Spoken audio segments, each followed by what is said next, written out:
আমার বিচ্ছেদের মেইন কারণটাই ছিল আমার হাজব্যান্ডের পরকীয়া। যে পরকীয়া নামক ব্যাধিটা বাংলাদেশে এখন ট্রেন্ডিংয়ে আছে। কিছুদিন পরপরই বিভিন্ন পার্সন আগে ট্রেন্ডিংয়ে থাকতো, যেমন লায়লা মামুন, তারপরে কিম আপা। এখন ট্রেন্ডিংয়ে আছে হচ্ছে পরকীয়া নামক এই নোংরা সম্পর্কটা। তো যেহেতু আমি এ ধরনের সম্পর্কে নিজেও জড়াইনি, সো আমার এ ধরনের এক্সপিরিয়েন্স নেই।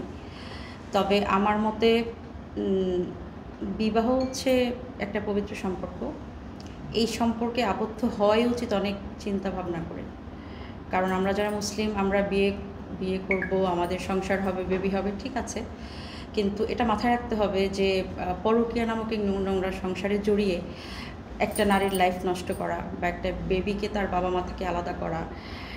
আমি তো অ্যাজ এ আর্টিস্ট আমার প্রেক্ষাপট থেকেই বলি না, দেখেন আমার ক্যারিয়ারটাতে আমার যতটুকু সম্মান ছিল, ইনস্ট্যান্ট একটা ছোট্ট একটা ভিডিওর জন্য সব সম্মান কি আপনাদের সামনে নষ্ট হয়ে যায়নি? আমি কি মাথা নত হয়নি? আমার মাথাটা কিন্তু হেড হয়ে গেছে সবার সামনে। আমি আজকে 17-18 বছর যাবৎ বিভিন্ন সামাজিক সংস্থার সাথে জড়িত, সমাজ কল্যাণমূলক কাজের সাথে জড়িত। আমি লায়ন্স ক্লাবের অনেক সিনিয়র মেম্বার। আজকে 17 বছর যাবৎ আমি মানুষের সেবা করেছি। এটা কিন্তু কারো ডোনেশন নিয়ে না। আমি গান গিয়ে 2 টাকা ইনকাম করতাম, ওখান থেকে 1 টাকার বেশি আমি গরিবদের মাঝে দান করতাম, চক্ষু মানুষের সেবার জন্য নিয়োজিত থাকতাম। ইভেন লায়ন্স ক্লাব যখন পুরনো বিল্ডিং ছিল, তখন ওখানে লিস্টে আমার নাম ছিল প্রথম জুনিয়র ফিমেল ডোনার হিসেবে। তো আমি আমার প্রেক্ষাপট থেকে খুব ভালো কিছু কাজ করেছি, যার কারণে আমার খুব অল্প বয়সে খুব সিনিয়র এবং খুব লেজেন্ডারি ব্যক্তিবর্গের সাথে বাংলাদেশে চলাফেরা করার সুযোগও হয়েছে। এই যে সম্মানজনক অবস্থানটা এত বছর ধরে ক্রিয়েট করেছিলাম, এটা সামান্য একটা ভিডিওতে ডিস্ট্রয় হয়ে গেল। আর এটা হচ্ছে আমি আমার প্রেক্ষাপট থেকে বলছি। তো নট অ্যাজ অ্যান আর্টিস্ট, একজন গৃহিণী বলেন, একজন খেটে খাওয়া নারী বলেন, একজন চাকরিজীবী বলেন, একজন ব্যবসায়ী নারী বলেন, যখন তার লাইফে পরকীয়া নামক এই নোংরা বিষয়টা ঢুকবে, প্রথমেই তার মানসিকভাবে সে বিধ্বস্ত হয়ে পড়বে, শারীরিকভাবে আস্তে আস্তে অসুস্থ হয়ে যাবে, তার বাচ্চার ফিউচার, ক্যারিয়ার সব কিছু ডিস্ট্রয় হবে, সংসারে অশান্তি হবে।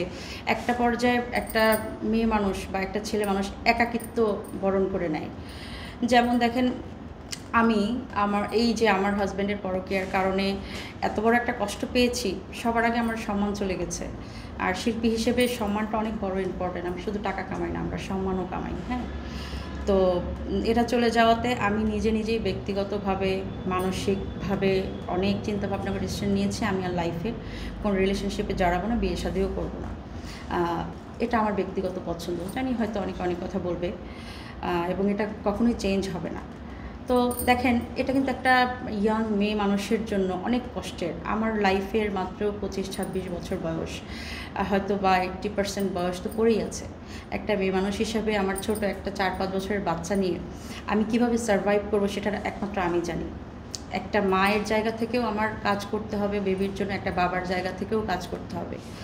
তো সেখানে আমি নিজেই তো এতিম। আমার আব্বু আম্মু মারা গিয়েছেন ভেরি রিসেন্টলি। তো আমার কষ্টটা আমার কাছে, প্রত্যেকটা প্রফেশনে থাকা প্রত্যেকটা নারী বা প্রত্যেকটা পুরুষের কষ্টটা তার প্রেক্ষাপট থেকে আলাদা।